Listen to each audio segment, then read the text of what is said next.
There are so many scenarios in which people put themselves second.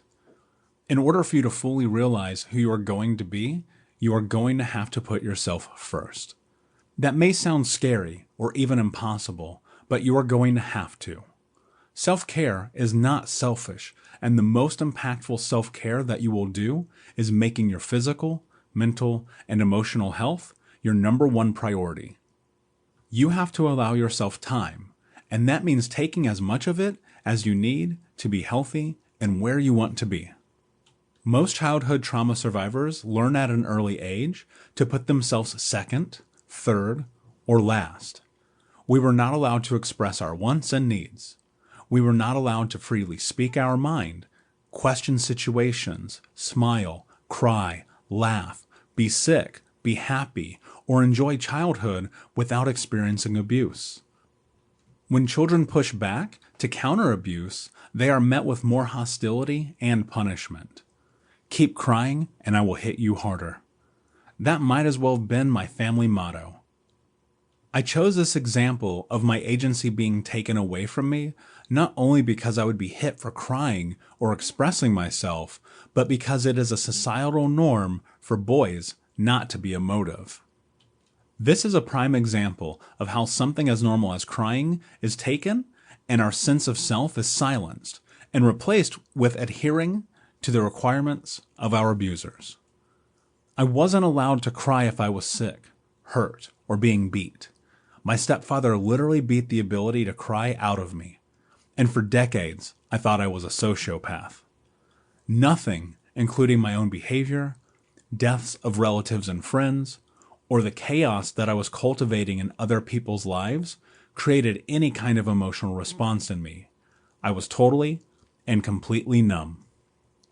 Because I was taught to silence my wants, needs, and interests as a child and adolescent, I had to make hard choices and reacquaint myself with what I needed to have a full, healthy life.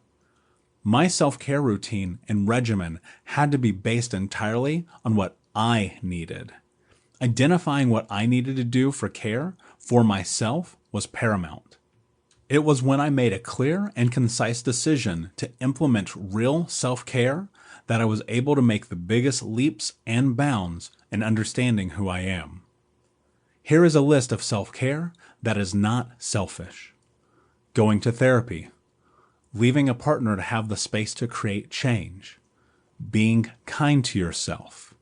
Sharing your wants, needs, and interests. Saying no to things that you don't want to do. Moving away from people who don't support you. Putting yourself first. Eating healthy. Getting sober. Going to the gym, yoga, or exercising. Meditation. Writing. Reading, going on trips, painting, taking walks by yourself, sitting at a museum, sleeping, cleaning, playing with puppies, or doing whatever it is that makes you happy. Putting yourself first in a healthy and thought-out way is a necessary part of the healing journey. There is growth in being uncomfortable, and you have to be of the mentality that you are willing to do whatever it takes for you to find health. Investing in yourself is self-care. Without that mentality, you are not going to move forward. Deciding to put yourself first is not about burning bridges, hurting people, or running away. It's about running towards you, with people who support you in creating a new foundation. I had to uproot my entire life because I knew that Indiana was not going to be the place that I would find my healing. The streets reminded me of the abuse that I suffered, the friends that I lost, and pain that I felt every day. I had to leave everything and everyone behind to wipe the slate clean and focus only and entirely on myself for the first time in my life.